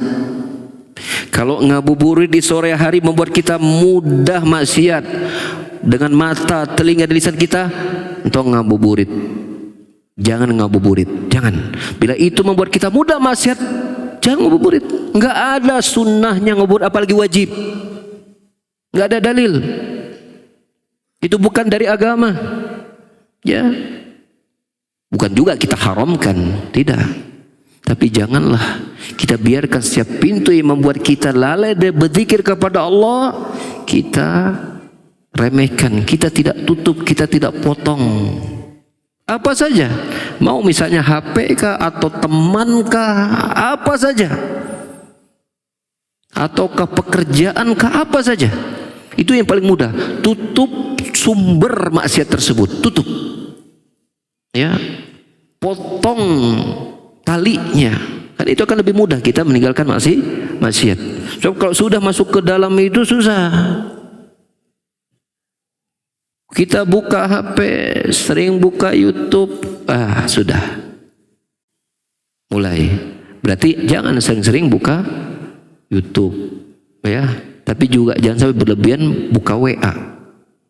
Ya, ini juga termasuk syaitan dalam 7 langkahnya. Di langkah yang kelima, langkah syaitan adalah, kata Ibnu Qayyim rahimahullah, menyibukkan manusia melakukan amalan mubah dan meninggalkan cari pahala. Baca WA itu mubah, tapi baca Quran berpahala. Maka di antara cara syaitan adalah dikuatkan orang itu baca WA bisa 3 jam, baca Quran jangan kuat 3 menit. Pas baca Quran, saya suka mengambil contoh gini, ada orang baca Quran itu pahala-hala, sahala nu ditutup, ima Quran hala atau matanya dulu. Kalau Qurannya masih kebuka, mata yang ketutup. Hari mata kebuka, Qurannya ditutup. Capek Sahih. Amalan ketaatan dibuat susah, dibuat singkat, tapi amalan yang mubah dibuat banyak. Baca WA berjam-jam kuat. Lihat ini, nonton kuat berjam-jam. Baca Quran gak kuat. Zikir gak kuat. Itu langkah syaitan, ya ikhwah. Langkah syaitan asli. Syaitan gak ingin kita banyak pahala. Mubah tidak dosa, tapi pahala kita kelewat. Sementara kita mengumpulkan pahala itu hanya ketika kita di dunia. Ya dengan ini kita selamat dari neraka. Tapi setan ingin kita sibuk dengan mubah. Senang ngumpul sana, ngumpul sini, nongkrong sana, nongkrong sini. Pagi nongkrong di sini, siang di sini, sore di sini. Dihabiskan dengan nongkrong berjam-jam. Itu langkah setan, ikhwah. Bukan berarti nggak boleh nongkrong, tapi jangan dijadikan menu kehidupan. Ya, dan merasa maaf nih, merasa bangga kalau semua tempat nongkrong udah dia masuki. Pokoknya Bandung mah urusan kuliner. Padahal selama dia hidupnya habis dengan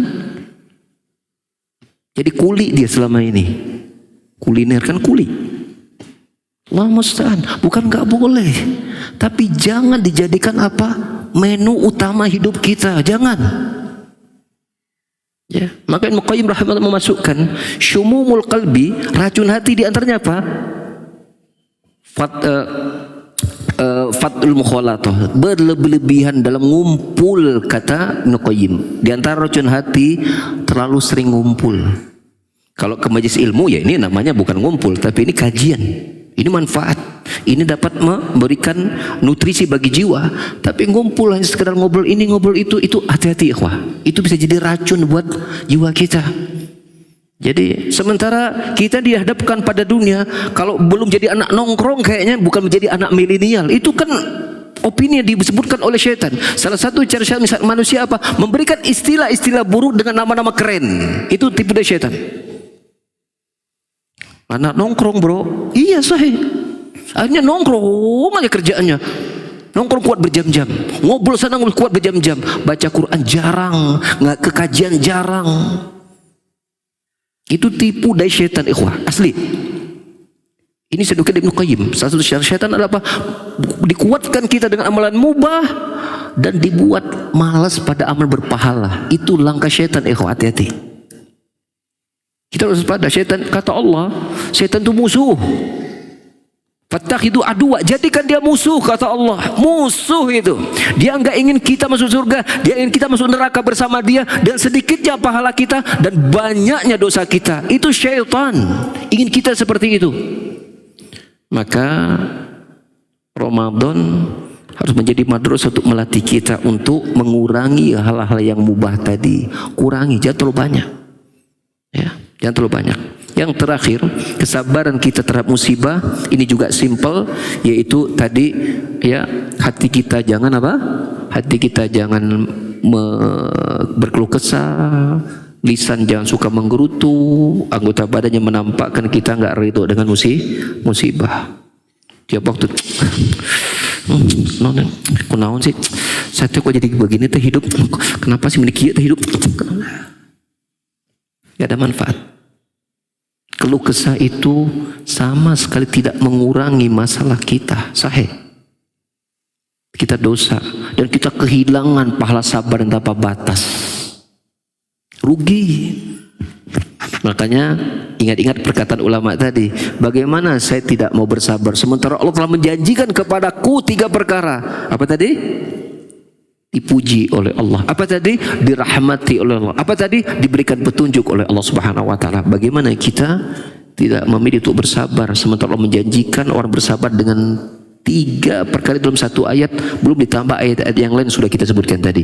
Demikian jamaah sekalian, materi yang sedikit yang bisa saya nukilkan dan mudah manfaat dan menambah suplemen ilmu untuk menghadapi Ramadan kita tahun ini, dan semoga Allah sampaikan umur kita di bulan Ramadan al-mubaligh Ramadan, amin. Ini ada pertanyaan. Apa Ustaz, keluar dari tema? Entar dulu. Kalau dari tema mah. Izin bertanya. Assalamualaikum Ustaz. Waalaikumsalam warahmatullahi wabarakatuh. Izin bertanya, apakah sabar ada batasnya? Jawabannya tidak. Ada batasnya. Kalau syaitan sudah tidak sabar lagi menggoda kita. Kapan kita tidak sabar? Kalau syaitan sudah tidak sabar lagi menggoda kita.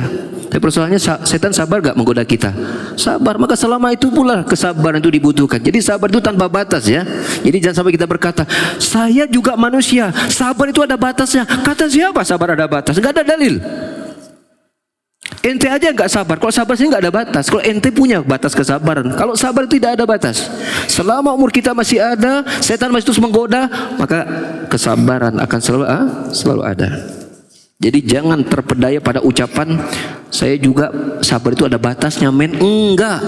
Sabar nggak ada batas. Ya.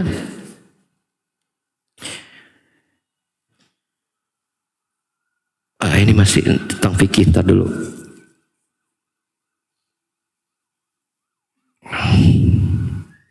Assalamualaikum warahmatullahi wabarakatuh. Waalaikumsalam warahmatullahi wabarakatuh. Mohon nasihat dari Ustaz, bagaimana caranya mengaplikasikan hakikat sabar dalam kehidupan rumah tangga poligami? Mohon nasihat untuk suami dan istri. Ya, sabar berpoligami, sabar menjalaninya. Begini, saya yakin yang bertanya ini ibu-ibu ya. Memang tidak ada penderitaan terberat seorang wanita kecuali ketika dia poligami. Sahih. Baik dari istri pertama, kedua, tiga, empat. Sahih. Dan kalau cari manisnya poligami susah. Termasuk bapak poligami juga ya ada manisnya, tapi juga susahnya juga banyak poligami itu. Karena dia harus bebannya nambah. Ya, dia harus mikirkan tidak saja materi, tapi juga harus memikirkan fisiknya, mengganti gilirnya, itu nggak mudah. Jadi penderitaan poligami itu bukan hanya dialami oleh wanita, dan wanita secara umum itu menahan kecemburuannya yang nggak habis-habis. Itu penderitaan terbesar seorang wanita. Cemburu yang tidak bertepi. Adapun laki-laki ya mereaksi secara positif semua kecemburuan istrinya dengan berbagai macam bentuk. Itu penderitaan satu. Kedua, cari nafkah. Ketiga, ngatur buat berpikir. Keempat, ngatur badan supaya bisa memberikan nafkah batin. Sebenarnya laki-laki juga menderita dalam poligami. Jadi ibu-ibu jangan mengira bahwa wah laki-laki enak punya istri banyak. Menderita juga mereka. Cuma mereka nggak ngomong saja. Nggak ngomong saja. Menderita berpoligami juga. Ya. Tapi kalau berpoligami yang dipikirkan penderitaan saja, ya dipikir penderitaan saja, hanya rasa kesel kecewa saja, kapan mau bahagianya? Kapan ingin cari pahalanya? Kalau yang kita pikirkan itu saja, penderitaan saja, maka diantara kita menguatkan apa? Ingat-ingat besarnya pahala sabar. Ya. Bisa enggak? Pak Ustadz, saya boro-boro dengar namanya, lihat mukanya aja saya udah gak sabar Pak Ustadz. Maka jangan bayangkan wajahnya ketika Anda bersabar. Bayangkan surga Allah dan memandang wajah Allah. Kalau memandang wajahnya mungkin berat ya. Betul kan? Ketemu juga, dia sama si Anu, sama yang pertama, sama yang kedua, tercabik-cabik hati. Maka menguatkan kesabaran, ingat ingin bertemu dengan wajah Allah Subhanahu wa Ta'ala di surga. Ya. Kalau penderitaan kita ini tidak berpahala, rugi. Ya, bagi ibu-ibu yang dipoligami, kalau ibu-ibu nggak cari pahala sabar, rugi. Sudah menderita di poligami dan hilang pula besarnya pahala sabar. Ya, jadi apa cara untuk kuat ketika poligami? Jawabannya jalani saja. Jalani saja, cari ridho Allah, ya, cari doa Allah Subhanahu Wa Taala dan cari ridho suami. Kalau cari ridho pasangan susah, pasangan suami yang lain itu pasti susah. Pengennya mah dimurkai kan, bukan diridhoi kan. Maka jangan berkonsentrasi di bagian itu. Tapi suami saya kurang adil Pak Ustadz, ya sabar. Suami Anda juga mungkin punya kekurangan, mungkin kekurangan ilmu, kekurangan ini dan itu, ya Anda sabar, ya. Tapi kalau Anda nggak kuat, Anda ajukan ke suami. Kalau suami juga nggak cerai-ceraiin, ya sabar. Mau diapain lagi? Namanya juga sudah nasib, ya sabar. Ya, cari pahala sabar. Bismillah. Bismillah. Semoga saat dalam lindungan Allah. Amin. Dan juga kita semua ya. Mau bertanya, setiap amal itu ada masa semangatnya dan setiap masa semangat memiliki masa futurnya. Sahih, ini hadis sahih ya riwayat Ahmad. Tayyib. Barang siapa yang futurnya karena mengamalkan sunnahku maka beruntung, dan barang siapa yang futurnya bukan karena sunnahku maka binasalah dia. Pertanyaannya, apa yang dimaksud futurnya karena mengamalkan sunnahku? Tayyib. Dalam hadis Ahmad Rasul bersabda, inna likulli amalin syirratun wa inna likulli syirratin fatratun. Faman kana fatratu ala sunnati faqad ihtada, faman kana ghaira dzalika faqad halak. Nabi bersabda, setiap amalan itu ada masa-masa semangatnya, dan ketika ada masa semangat dia ada masa menurunnya. Maka barang siapa ketika menurun semangatnya dia tetap berada di atas sunnahku, dia mendapatkan petunjuk. Bila dia meninggalkan hal itu maka dia akan binasa. Artinya begini, orang kalau lagi semangat misalnya baca Quran itu mungkin bisa 1 juz, tapi ketika anda tidak semangat jangan sampai anda tidak baca Quran. Tetap baca walaupun bukan 1 juz. Paham? Anda ketika semangat anda sholat tahajud, sholat malam, maka ketika anda tidak semangat jangan sampai sholat wajib pun anda tinggal. Paham? Jadi begitu maksudnya. Jadi anda tetap harus jaga, jangan sampai paling tidak ketika turun semangat yang wajib ditinggalkan. Seorang wanita lagi kurang semangat ibadah, ya jangan sampai dia tidak meninggalkan, jangan sampai dia tidak melayani suaminya, karena itu wajib. Ya, nah seperti itu. Kalau itu ditinggalkan maka dia akan binasa. Sudah kewajiban ditinggalkan dosa, dan itu nanti bisa berpindah kepada melakukan yang haram, maka dia akan binasa. Jadi tetaplah menjaga kewajiban, tetaplah meninggalkan kemaksiatan, dan tetaplah beribadah walaupun dari sisi kuantitasnya tidak sebanyak ketika bersemangat. Itu maksud yang dijelaskan oleh beberapa para ulama yang saya katakan, maksud para ustaz juga sering menukilkan hadis tersebut ya. Ya, tayyib. Ini saya akan bacakan juga nih yang keluar dari tema nih. Keluar dari tema, apakah syarat etika harus di masjid jami atau boleh di masjid bukan jami? Ini nggak tahu saya ya. Apakah itikaf hanya boleh di masjid jami, di masjid bukan jami, boleh nggak itikaf? Allahu a'lam bishawab ya. Kemudian ada satu lagi tadi di luar tema. Yang terakhir ya. Yang terakhir. Jika sedang umroh, apakah kita sholat 5 waktu di masjid atau cukup di jamak qasar? Kalau lagi umroh, ya tergantung posisi ya. Kalau posisinya di Masjid Nabawi ya sholat pada waktunya ya, ikuti imam. Karena sholat di Masjid Nabawi pahalanya 1000 kali lipat daripada sholat di masjid yang lain. Ya, kecuali di Masjidil Haram itu sholatnya 100.000 kali lipat. Jadi upayakan kita tidak menjamak qasar ya. Kecuali kalau mungkin kita di perjalanan, ya kita jamak qasar nggak jadi masalah. Yang bisa di pesawat misalnya perjalanan pergi atau pulang, maka ini nggak jadi masalah. Bolehkah menjual baju untuk perempuan yang tidak sesuai syariat, seperti celana jeans atau baju-baju yang sedang tren? Ya, tentang wanita memakai pakaian yang celana bisa mirip laki-laki, sebaiknya jangan ya. Ya, walaupun itu dipakai di rumah, upayakan cari celana yang memang khusus perempuan. Kalau celana jeans yang mirip laki-laki, upayakan perempuan tidak pakai. Apalagi dipakai keluar rumah yang membentuk body, itu haram hukumnya. Ya, haram hukumnya. Maka ketika kita menjual ya jangan jual celana jeans yang seperti itu. Ya, buat celana jeans untuk perempuan. Karena umumnya dipakai, karena itu khususnya misalnya jeans untuk laki-laki, dipakai perempuan nggak boleh. Apalagi bila itu dipakai untuk keluar rumah, umumnya dipakai keluar rumah oleh perempuan, maka ghalibnya, dominannya dipakai keluar, maka ini nggak boleh kita jualan celana jeans. Nggak boleh. Berarti apa? Kita memfasilitasi perempuan untuk maksiat, maka ini nggak boleh. Kalau yang lagi tren ya tergantung trennya apa dulu ya. Ada tren yang seperti misalnya itu boleh dipakai perempuan dan tidak maksiat, nggak masalah. Tren bukan patokan dia boleh dan tidak, tapi melanggar syariat atau tidak. Kalau walaupun tidak tren melanggar syariat tetap ya nggak boleh.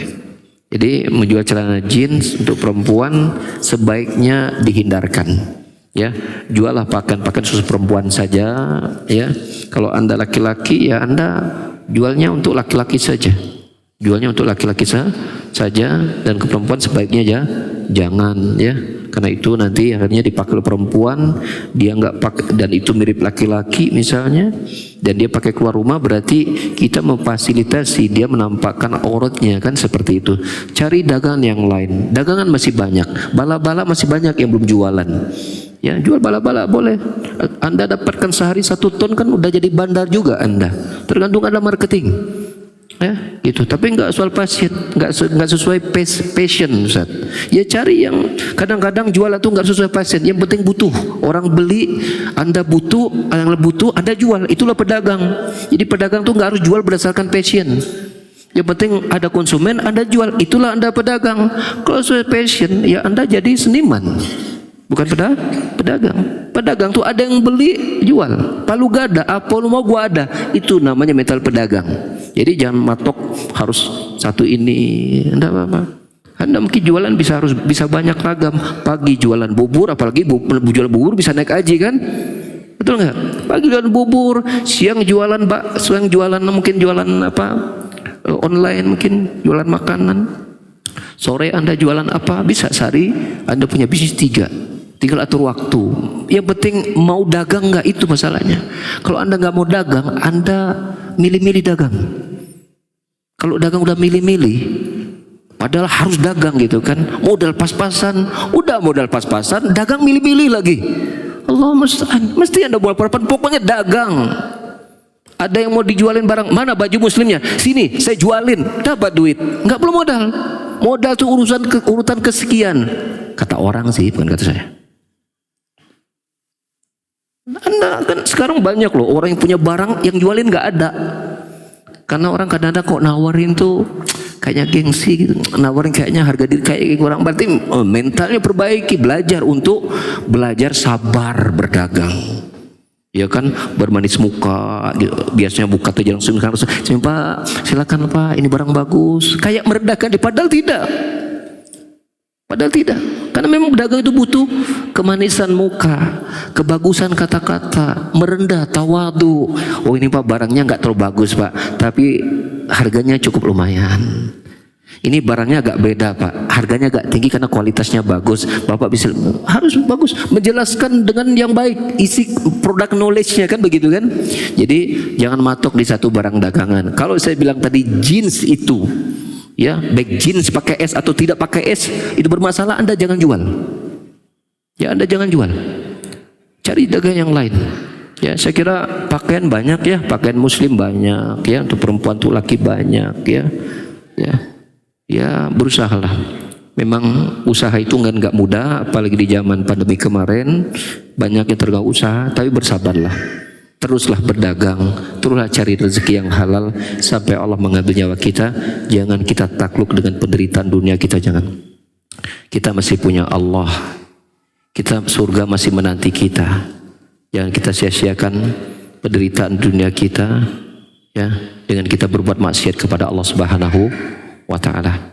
Demikian barangkali jamaah sekalian, semoga materi kita kiat sabar ini ya dapat kita praktekkan terutama nanti Ramadan nanti.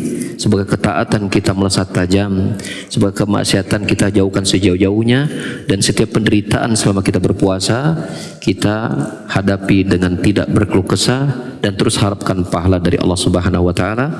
Jazakumullahu khairan wa barakallahu fikum. Subhanakallahumma hamdika asyhadu an la ilaha illa anta astaghfiruka wa atubu ilaik. Wassalamualaikum warahmatullahi wabarakatuh.